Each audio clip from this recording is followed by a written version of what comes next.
Steve Gardner, covering baseball, covering the playoffs.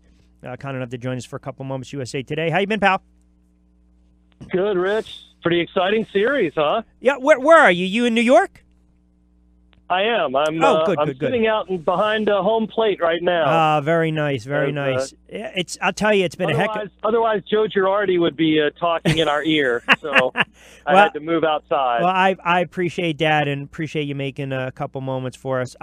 Hey, listen, it's funny because they beat the Twins. Yankees turn around. They're down 2-0 against the Indians. They're down 2-0 against the Astros. They scratch and claw the other night, then down 4-0 and last night.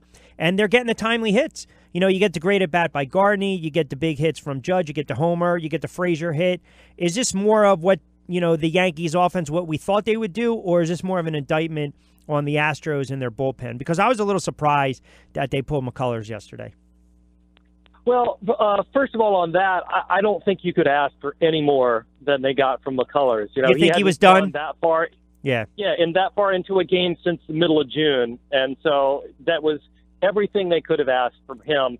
And their bullpen, has been pretty good throughout the regular season. It's just been atrocious in the postseason. And as A.J. Hinch said last night, we're just trying to get out, find somebody to get out. And right now, there isn't really anyone in that bullpen that you can say is able to get outs on a consistent basis. That said, however, no, it was the Yankees. Yeah. I mean, clutch hitting, and that ruled the night last night. Along with all the Yankee players said that the crowd picked them up and carried them through the 7th and 8th when they made the winning rally. No, there was some juice in the building last night. The Houston bullpen, it kind of reminds me of that collapse in 2015 against Kansas City, right? They're down 4 late. The Royals rally for the 9-6 win. McCullers started that day as well.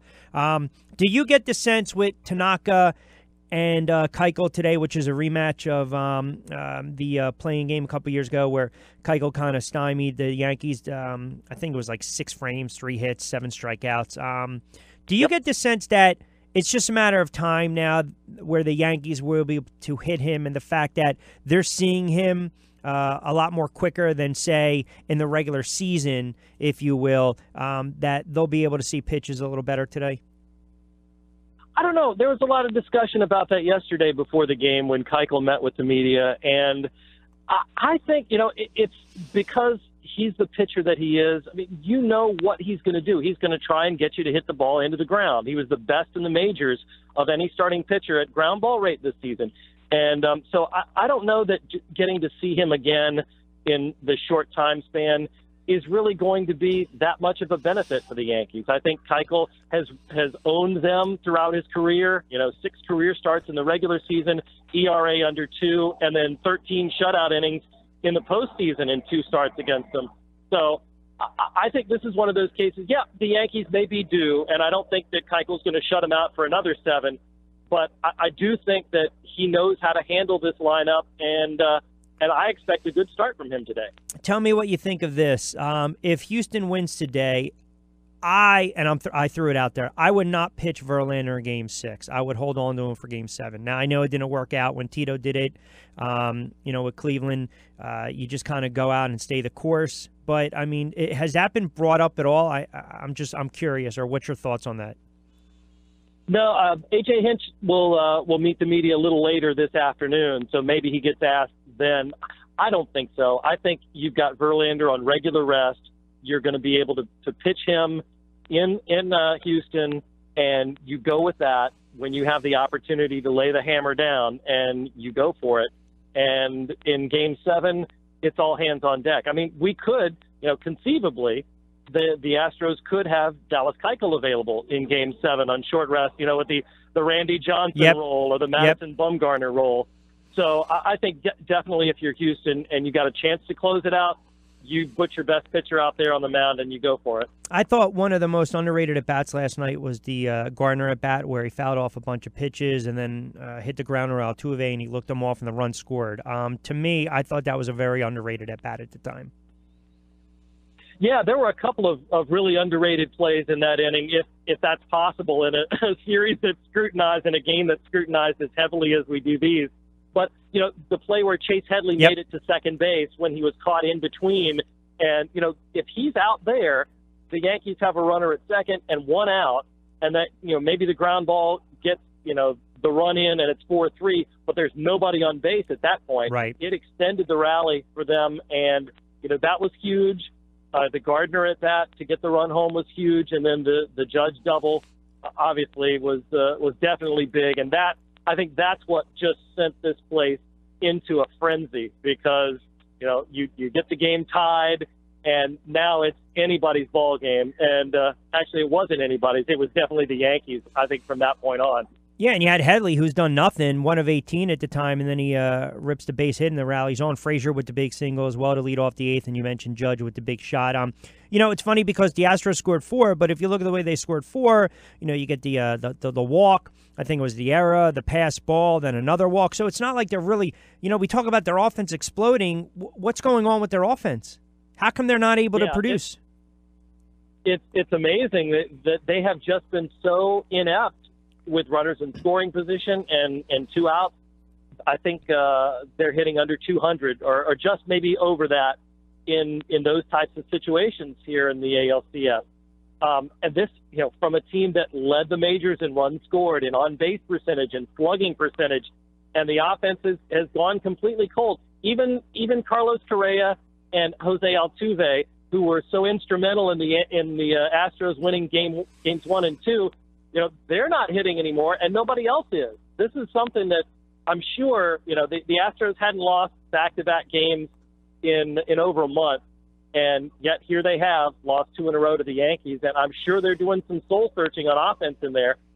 It wasn't – I went in the clubhouse after Game 3, and they seemed to think that, we're taking good swings, we're hitting the ball. I had a lot of fly-outs to the warning track.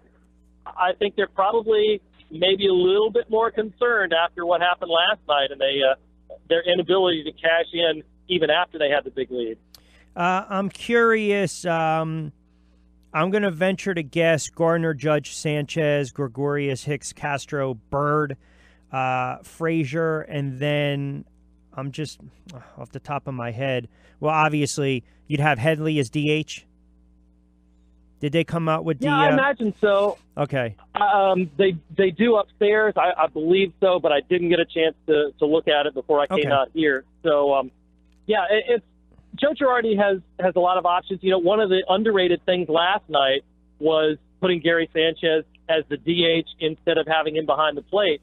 And although Austin Romine didn't have a great game defensively with some of the things that happened to him there, it's still – I think it freed up Gary Sanchez. He was hitless in this entire season, the postseason in this series, at least. I think 0 for 13 until the big double that cashed in the 2 runs that put the Yankees ahead. So whether that made a difference or not, it worked out for the Yankees. And so maybe Joe Girardi has Sanchez back behind the plate tonight, but it wouldn't surprise me if he didn't. Before we get to the NL, do you like the Yankees today?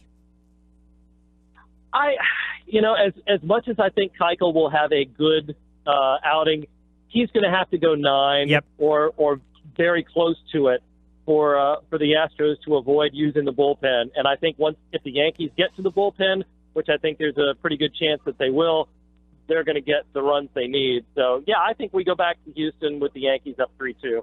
Again, a couple minutes with USA Today. Steve Gardner up in the Bronx in New York covering the Yanks and the Astros Game 5 ALCS. As far as the NLCS, the Cubs, their bats have gone MIA, 4 runs in 3 games. I think Turner's shot in Game 2 just stunned them. And I think the Dodgers are the better team. The Dodgers from start to finish all year, they had that little bit of a lull, but it seemed as though the Cubs had to keep scratching and clawing to get back to where they were. And look, it was a heck of a run last year. I don't see them winning. I just don't. And I think it's going to be a tough pill to swallow because I think the expectation for Cubs fans were, hey, here's an opportunity. You win the World Series finally. Here's an opportunity to get back to the World Series. But it just doesn't seem like it's going to be their year. Yeah, especially after, they did end up beating the Nationals. And that was kind of, I thought the Nationals, as we've talked before, the Nationals were as good a team maybe as the Dodgers were. But the Cubs coming back to win that series, they expended an awful lot of energy and an awful lot of effort, and they just couldn't regroup in time to give the Dodgers a run after the Dodgers won, 3 straight, haven't lost yet in the postseason. and look to be, hitting on all cylinders. The role players are coming through with big home runs. Chris Taylor last night. The bullpen has been outstanding. Who wouldn't kill for the kind of bullpen that the Dodgers have had in this postseason?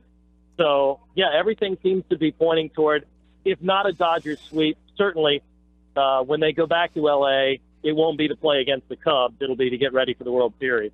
All right, before I let you get out of here, have a little fun with you. You're in New York. You got October baseball. You got playoff baseball. October 17th, I believe, 77, 40 years ago today.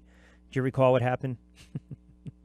Would it be Reggie Jackson, maybe? Now, the Something question like is, that? do you know the three pitchers? Let's see.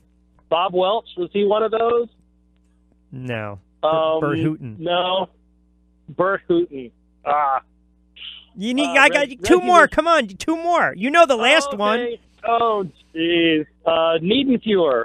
No. No, that was later. How about a reliever? I'll give you a Sosa, second one. Eliza Sosa. Okay. Oh my God, I'm just throwing you. Can I? I mean, do you want me to give you the third one, Steve? Yeah, please do. Yeah, I was an Orioles fan, Rich. I know you were, but I know you were. I know you were a Baltimore guy, but you had to be bitter in '77 watching the Yankees. Charlie Huff. Okay, very good. Yeah, you stumped me there. Well, I get you once every 10 years, my friend. All right, listen, we're tight on time. Always appreciate it. Enjoy it tonight. I should say 5:08 this afternoon. Should be a good one. And listen, by next week we'll see who the teams are going to be in the World Series. It should be a good one. I appreciate it, and we'll talk next week with the World Series right around the corner. All right, thanks so much, Rich. Always a pleasure. You got it. Take care, Steve Gardner.